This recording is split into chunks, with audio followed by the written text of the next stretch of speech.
Israeli and U.S. officials made a sensational statement today as negotiations between the U.S. and Iran are finally reaching a dead end. It turned out that Israel sent the Iron Dome air defense system and even its troops to the United Arab Emirates amid the war with Iran, marking the first such cooperation and the first deployment of an Israeli air defense system to an Arab country in history.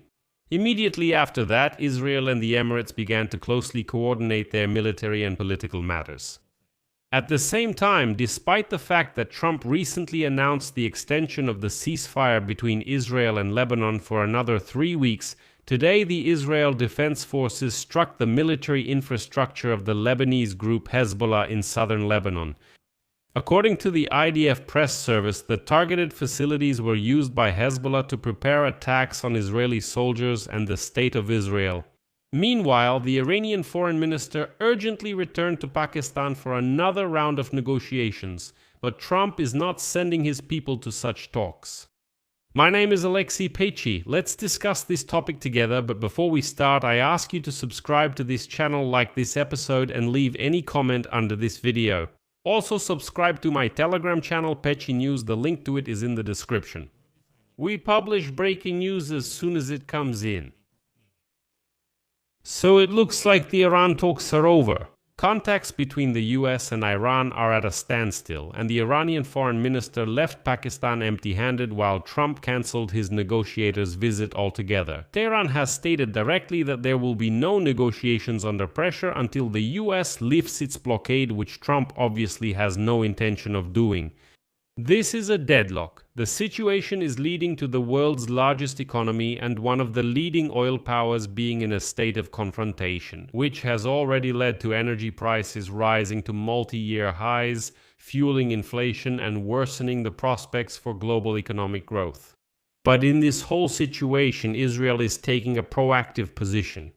The Israel Defense Forces struck the military infrastructure of the Lebanese group Hezbollah in southern Lebanon. According to the IDF press service, the targeted facilities were used by Hezbollah to prepare attacks on Israeli soldiers and the State of Israel. Here is a quote: "The Israel Defense Forces will continue to decisively counter threats directed against Israeli civilians and soldiers." And it later emerged this attack was preceded by an order from Israeli Prime Minister Benjamin Netanyahu, who on April 25 instructed the IDF to deliver a powerful strike against Hezbollah targets. Netanyahu's office clarified that the decision was made after the Hezbollah group violated the ceasefire. In other words, Israel said it was launching a retaliatory strike. The thing is, a day earlier, on April 24, US President Donald Trump announced that the ceasefire between Israel and Lebanon would be extended for another 3 weeks, after, as he put it, very good talks between the ambassadors of Israel and Lebanon in Washington. But he added that there is an excellent chance for peace. However, both sides need to think about Hezbollah, which does not obey the government of Lebanon. Trump warned that the group would disrupt the ceasefire and Israel would have to defend itself, which is what Israel did today. And notably, the very next day after Donald Trump's statement about the ceasefire, Hezbollah called the ceasefire that had been reached meaningless. The Lebanese authorities in turn reported 2 people killed as a result of the Israeli strike, as well as that Hezbollah shot down an Israeli drone. I would like to note that earlier the parties agreed on a 10-day ceasefire, which began on April 17. Hezbollah then stated that its actions would depend on how events developed. The U.S. State Department emphasized that the ceasefire could be extended if the negotiations proceed successfully, and if the Lebanese authorities prove their ability to control the situation on their territory by taking real steps to prevent attacks by Hezbollah and other militant groups against Israel.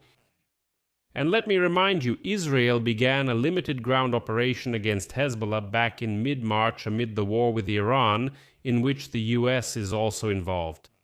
When Washington and Tehran began talks on a ceasefire, the Iranian side also demanded an end to hostilities on Lebanese territory.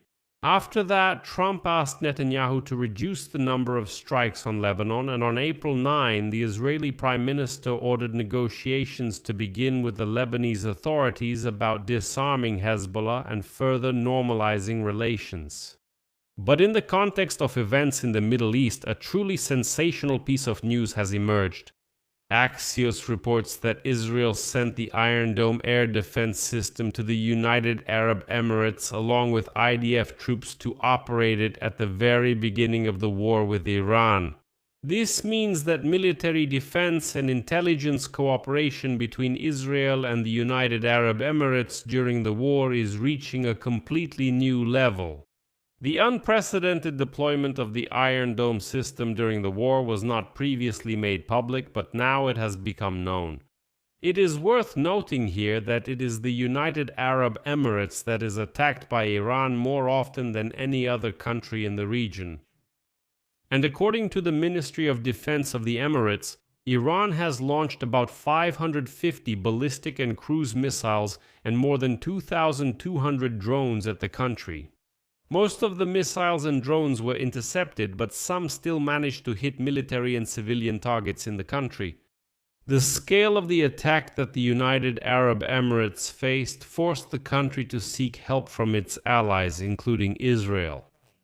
And so, according to reports from Israeli officials, Israeli Prime Minister Benjamin Netanyahu, after a phone conversation with the President of the United Arab Emirates, Mohammed bin Zayed, ordered the Israel Defense Forces to actually send an Iron Dome battery with interceptors and several dozen IDF operators. This was the first time that Israel sent an Iron Dome system battery to any other country, and the United Arab Emirates became the first country outside the US and Israel where this system was deployed. As a result, the two countries have closely coordinated their actions both militarily and politically since the very first days of the war. And so, the Israeli Air Force also carried out numerous strikes on short-range missiles stationed in southern Iran before they could hit the United Arab Emirates and other Persian Gulf countries. And here lies a crucial dilemma, because the deployment of Israeli troops on the territory of the United Arab Emirates has become a politically sensitive issue in the Persian Gulf countries. Like the Arabs accepted help from the Jews, can you imagine that? However, according to Emirati officials, the war with Iran has changed the mindset of many people in the United Arab Emirates. Israel and the Emirates signed a peace treaty back in 2020, and although since then there have still been disagreements on issues such as the situation in the Gaza Strip, both Israeli and Emirati, officials say that the partnership is currently at its highest level ever. I'll leave it at that.